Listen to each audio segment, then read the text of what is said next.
Get into it. Soul Not For Sale podcast, episode 679 of the podcast. We got Jimmy Dore, and he's dropping truth bombs about Obama. I always knew Obama did some stuff that people really pushed aside because he was the first black president. I mean, let's just be real. It's because change was coming because he was in office. So they pushed aside the things that he did.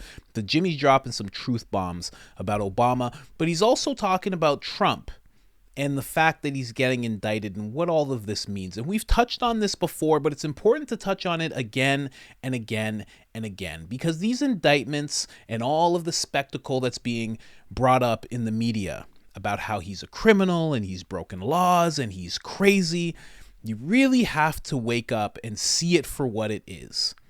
It's one political party seeing the competition and being like, let's stomp this down as quick as possible, because it's more than likely that this gentleman is going to win.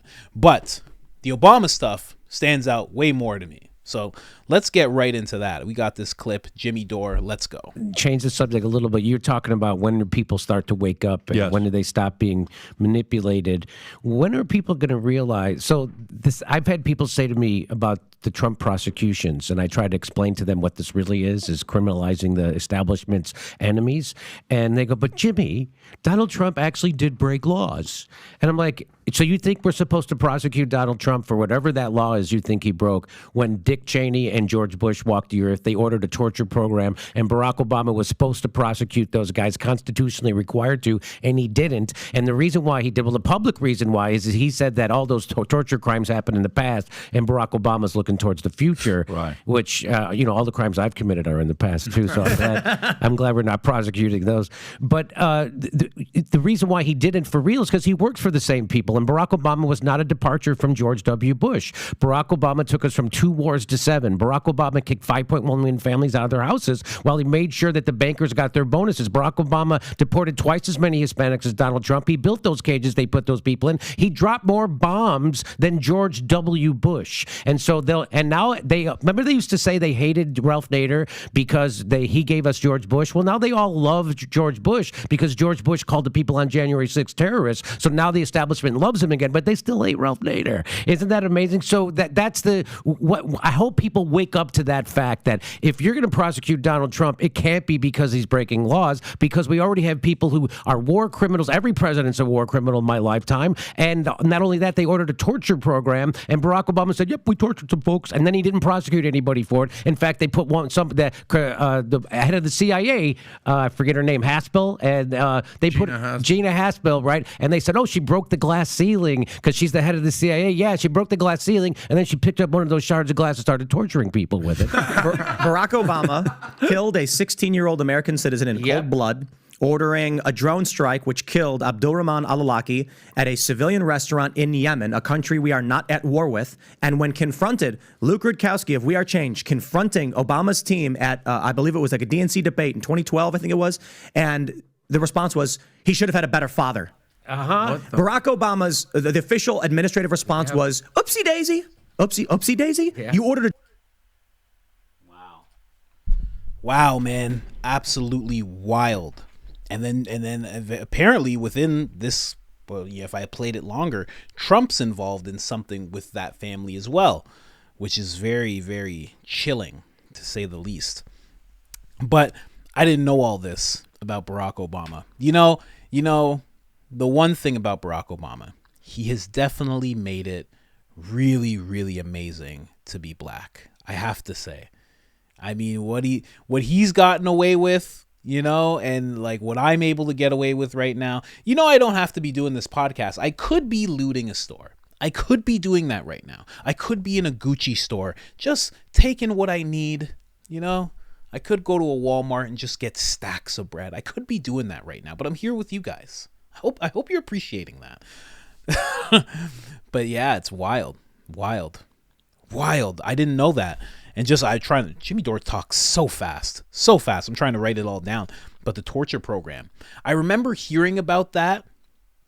And I remember feeling like, oh, but he's not connected to that, so it didn't really matter. And they were just trying to kind of put pressure on him to do something. Like, it didn't seem like nothing that he did while he was in office, if you were somebody who was like, yeah, black guys in office, none of what he did seemed that, what's the word, focused on, you know?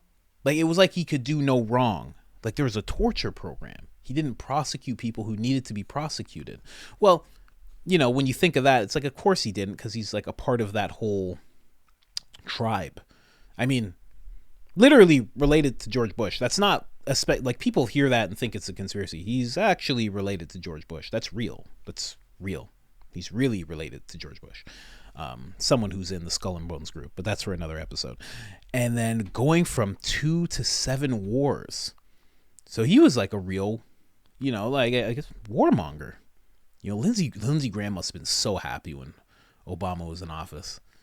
Obama must have got in. He'd be like, this colored gentleman. I don't really like this colored gentleman. And Obama's like, let's start 5 more wars. And Lindsey Graham's like, oh my gosh, good to meet you. What's your name? Barack? Barack? Good to meet you, sir. Oh man, I'm going to call my friends at Lockheed Martin. They're going to be like real happy about this. And then deported twice as many Latino people. Mexican, obviously. I mean, other parts of South America, I'm sure, but we all know when we're talking about that, what we're talking about. It's Mexico. Wow. And then, but none of that was focused on him being racist or being xenophobic. All the things that Trump gets thrown at him today, Obama got none of that.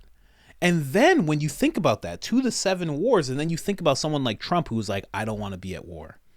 We can't be at war. He actually has said the phrase. He said it in front of a lot of people, and some people were upset. He said the phrase, great nations don't participate in like ever like ongoing wars. Like, a great nation isn't at war all the time. And he got big applause from a lot of people, but not from a lot of military people. It's very interesting. I'm telling you, somebody said it in the comments. We're going to end up seeing that Trump, you know, Vivek was right. He said Donald Trump was the best president of the 21st century. He's 100% right. You know? Like, when he first said that, I agreed because I like Trump. You know what I mean? I like him more than the other guys. But when you're actually breaking it down, he really is the best of the 21st century. In terms of not going to war, the policies, what he did for America, Americans. Like, wow. It makes so much sense why he's being attacked so much. He did not play ball. They like war. He was like, I don't like war. You know? There's this whole thing with the borders opening up. And he was just like, nah, we're going to close them up. We're going to close them up more than they've ever been closed. So we don't even have to deport people. They're not even going to be able to get in. They're going to have to get in illegally. No war. Like, all these, wow. It's really mind-blowing.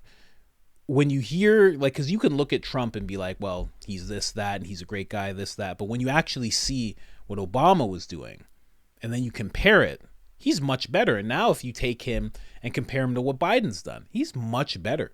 Like, I understand completely why people are always like, this is Obama's 3rd term, because it's really back to a lot of the same. But now it's Biden, and Biden's in the state that he's in, and he's not as charismatic or charming as Obama. So now people are like really seeing it. Whereas Obama would do all of these same things, but he was really, you know, he was well kept. He would come on with a little bit of swagger. He had a way that he spoke to people. He was very, very well spoken. He sounded extremely educated. There was no mumbling and stumbling of words and forgetting things, and none of that. Really interesting. I just want to say again, guys, I could be looting right now, okay? So I want you to hit that like button for me, because I could be out really stacking up some merchandise. AOC would just pay bond. She'd be like, whatever it is, she'd walk into the police station and be like, he did it for bread, you racist. And I'd be like, it's true, you know? I just did it for some bread. But yeah, Jimmy Dore dropping some bombs. I really wish I had more time with him when I get to speak to him, but because I could learn for hours from this guy for sure. But this podcast is good enough for right now. But yeah, man, Obama to Trump. There's really something to think about there. Trump is going to be, I don't know who's going to be the next president. I'm pretty positive it's going to be Trump. I don't know who it's going to be after that, or if there even will be one after that. But he is one of the best. Actually one of the best. Anyways, guys, if you haven't liked the episode already, like the episode. If you haven't subscribed already, make sure to subscribe. We're making 1 to 3 videos a day. Not many other people are doing that. That's about 90 videos a month, people. Just putting it out there. Other than that, I am out.